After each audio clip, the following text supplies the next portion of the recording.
जिन गुरुदेव ने जिस दिन आचार्य पद पर आरूढ़ होकर के इस जिन शासन को उत्कर्ष प्रदान किया।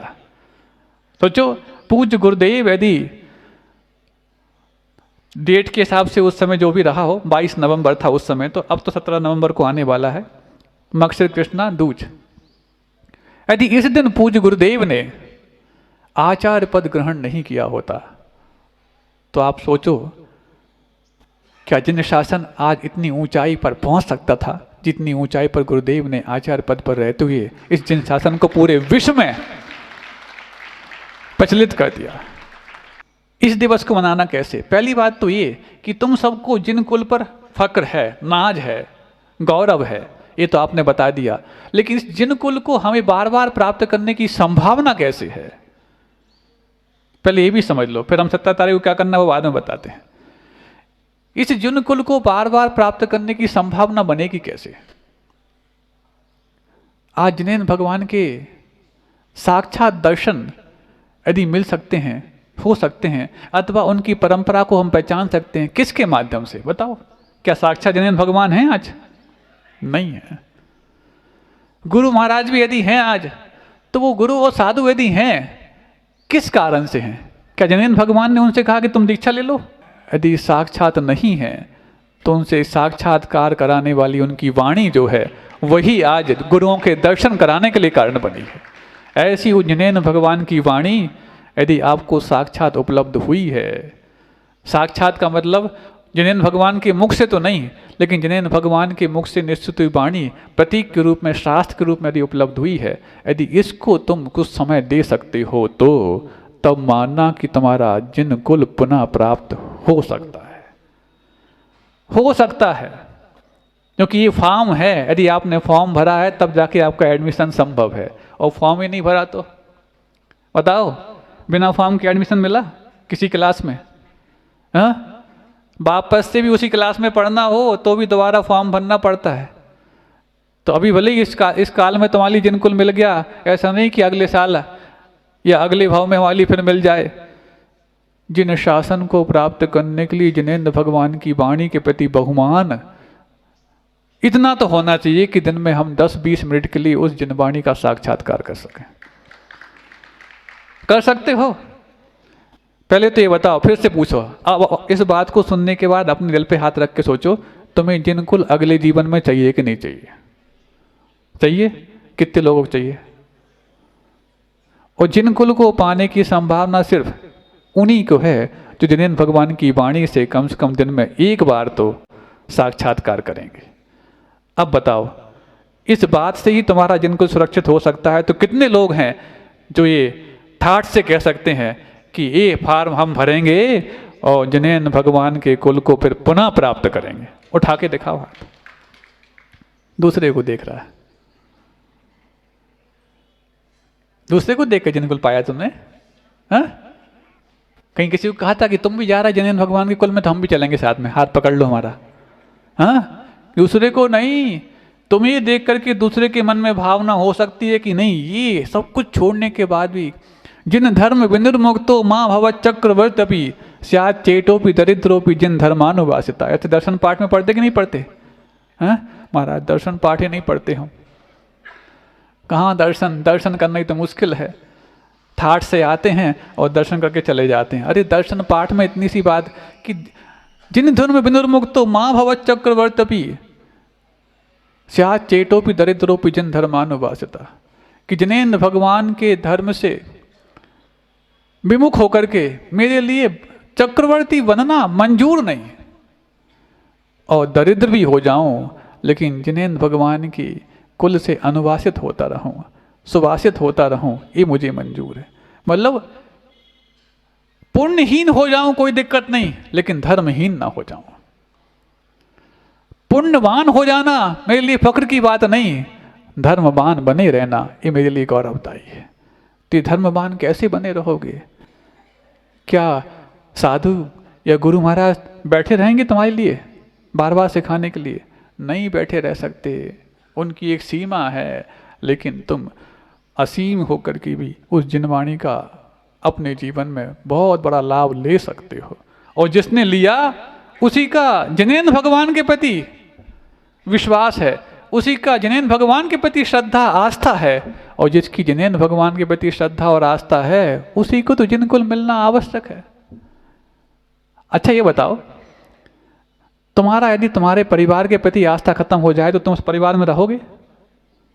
जिस परिवार के भी हो तुम लोग, सिंगई, मोदी, भगत, सदरा, पता नहीं कौन कौन से परिवार, लचकिया, टरैया, भलैया, इतने भी हैं। हाँ, जिस परिवार के हो, यदि तुम्हारा उस परिवार के प्रति आस्था खत्म हो जाए तो तुम उसमें रहोगे? उस घर में तुम खुद छोड़ के चले जाओगे। ऐसी जिनेंद्र भगवान के प्रति तुम्हारी यदि आस्था खत्म हो जाए तो बताओ तुम्हें जिनकुल मिलेगा? भले ही तुम कह रहे हो हाथ उठा के, दो नहीं, हम चारों हाथ उठा लेंगे, 2 हाथ 2 पैर, लेकिन उठाने से नहीं, जिनेंद्र भगवान की बात को सरमाथे उठाने से ही तुम्हारे लिए ये वाली बात पक्की होगी कि तुम्हें जिनकुल वापस मिल सकता है। जब तुम्हारे परिवार के प्रति विश्वास खत्म हो जाता, तुम परिवार में नहीं रहते, तो जिनेंद्र भगवान के प्रति विश्वास खत्म हो जाए तो तुम्हें जिनकुल मिल कैसे सकता है? और जिनेंद्र भगवान के प्रति विश्वास जिनेंद्र भगवान सामने दिखने पर नहीं, उनकी वाणी को सामने रखने पर होगा। उनकी वाणी को जब सामने रखने पर होगा तब तो जाकर के फक्र के साथ कहते हैं कि जैसे हम शांति धारा के लिए होड़ लगाते हैं, ऐसी अब जिनवाणी को पढ़ने के लिए भी होड़ लगाएंगे। उन्हीं के लोगों में ये अनुमोदना की ताल आ सकती है जिनके हाथ में आज से ही जिनवाणी सामने आ जाएगी। सोच रहे हैं ताली बजाएं कि नहीं बजाएं? अच्छा ये बताओ, जब तुम लोगों के हाथ में व्हाट्सएप, सोशल मीडिया आता है तो सोच के रखते हो कि वो देख रहा है तो हम भी देख लें, कि अंदर से भाव आते हैं? ये व्हाट्सएप चलाने के, फेसबुक चलाने के, वी चैट, इंस्टाग्राम, टेलीग्राम, पता नहीं कौन कौन से ग्राम, 50 ग्राम के तो हो नहीं, हो टेलीग्राम की बात करते। बताओ ये भाव पड़ोसी को देख करके आते, खुद अपने आप से आते? ये अंदर से आवाज आती है कि बहुत देर हो गई मोबाइल चलाया, अंदर से आती है ना आवाज। तो जब तुम्हारे अंदर से ये संस्कार बन गए हैं कि तुम्हें 1-2 दिन मोबाइल ना चलाओ तो अंदर से हीक उठती है, आज तो चला लो, आज तो चला लो। ऐसी तुम्हारी अंदर से हीक उठने लग जाए कि कई 23 घंटे निकल गए, तब से जिनवाणी मेरे हाथ में नहीं है, तब से आंखों के सामने जिनवाणी के शब्द नहीं है, तब समझना तुम्हारा जिनकुल पक्का होने वाला है।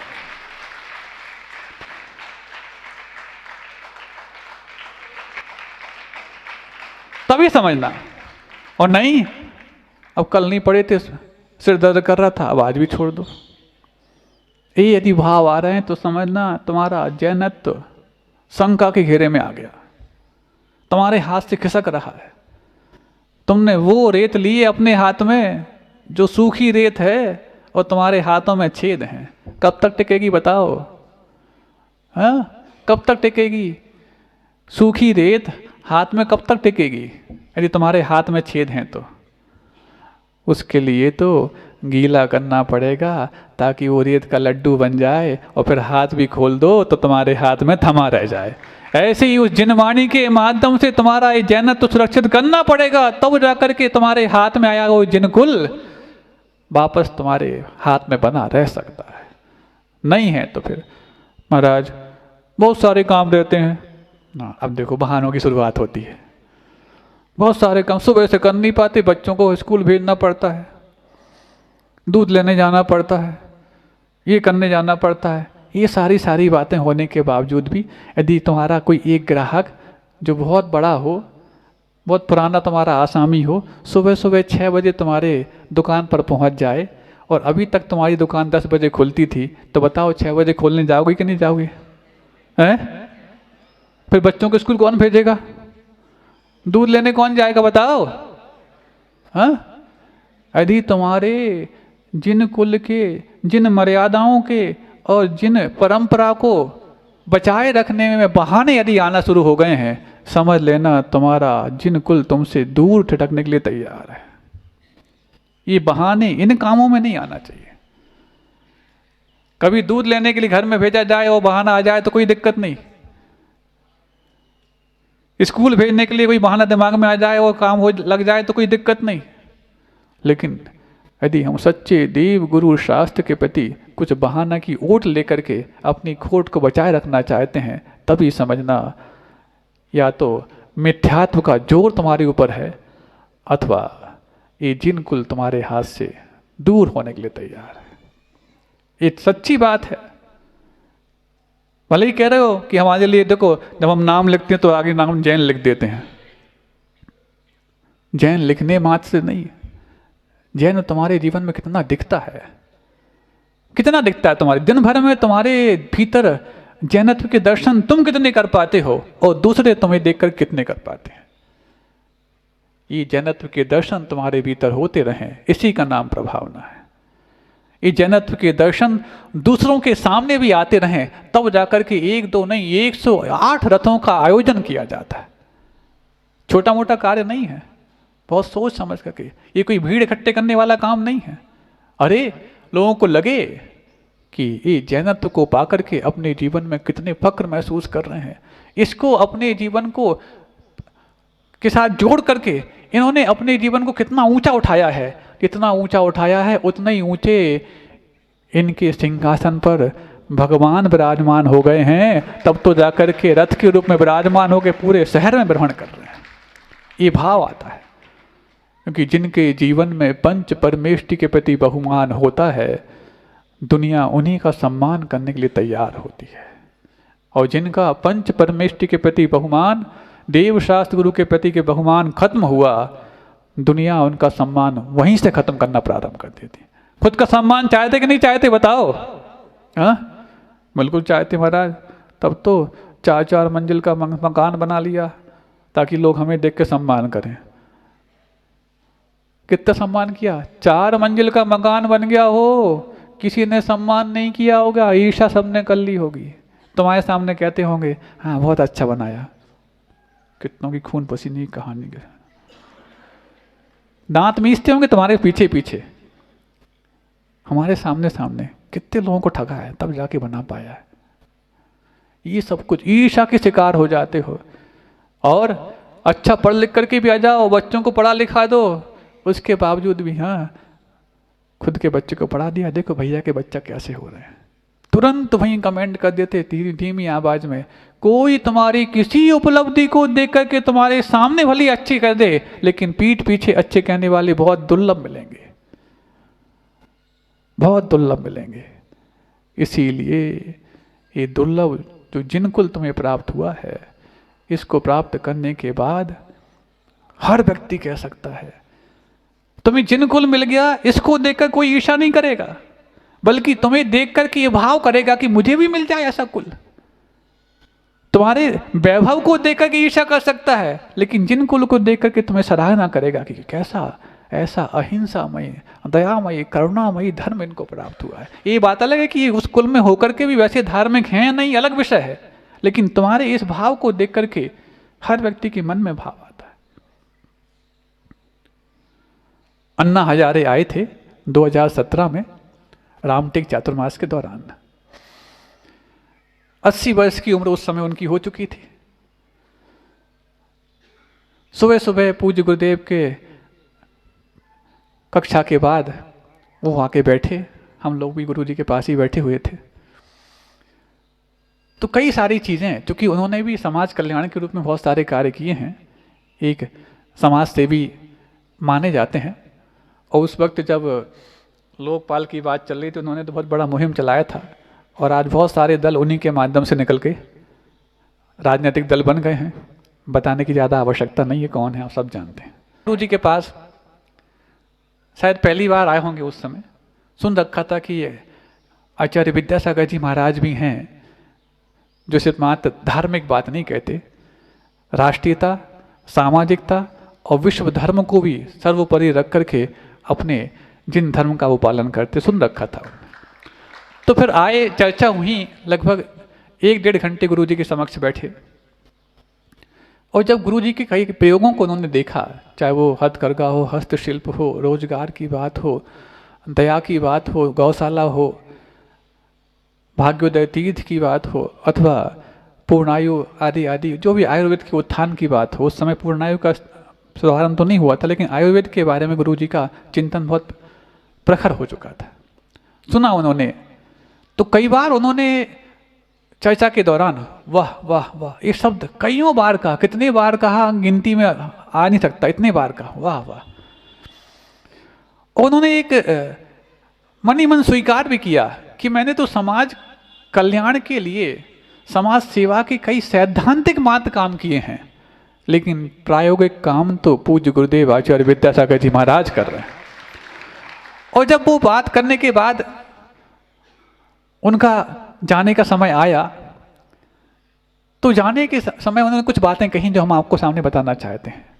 उन्होंने एक बात कही, मैंने विवाह नहीं किया, क्योंकि विवाह करता तो एक परिवार का होकर ही रह जाता, लेकिन विवाह नहीं किया है तो मैं वसुधा को ही परिवार बनाने के लिए तैयार हूं। फिर उसके बाद बोलते हैं, आज जितनी भी राजनीतिक पार्टियां हैं, वो सारी राजनीतिक पार्टियां यदि अपने उम्मीदवारों को टिकट देती हैं चुनाव के समय, तो उनके लिए अपने उम्मीदवारों का चयन करने के लिए सबसे अच्छा मैं पैरामीटर मापदंड बताता हूं कि उन सारे उम्मीदवारों को सारी राजनीतिक पार्टियां ये कह दें कि तुम्हें पहले आचार्य विद्यासागर जी महाराज के सानिध्य में 2 वर्ष तक रहने का सर्टिफिकेट मिल जाए, तब जाकर के उस आधार पर तुम्हारे लिए किसी पार्टी का टिकट दिया जाएगा। महाराज आप क्यों लेंगे प्रायश्चित? क्योंकि हमने ऐसे व्यक्तियों पर विश्वास किया जो विश्वास के योग्य नहीं थे। तो जो विश्वास के योग्य नहीं थे उन पर विश्वास किया, तो गलती किसकी? महाराज की। तो प्रायश्चित कौन लेगा? महाराज। यदि आपने बीच में जो प्रतिदिन अभी आज कहा ना कि 10-15 मिनट, जब हम मुंगावली में रहेंगे तब की बात करें, जब हम मुंगावली में रहेंगे तो 10-15 मिनट स्वाध्याय करेंगे, ये जो बात स्वीकारी है, इसको यदि बीच में बंद करना हो तो पहले हमसे पूछ लेना, और बिना पूछे बंद किया तो हम पहचान जाएंगे आपके चेहरे को देख करके ही, और प्रायश्चित हम लेंगे, आपको नहीं देंगे। सुन रहे हो? यदि आपको हमें प्रायश्चित से बचाना है तो हमें पूछे बगैर इस स्वाध्याय को बंद नहीं करना। अब कितने लोग हैं जो हमें प्रायश्चित से बचाएंगे? हाथ उठाएं।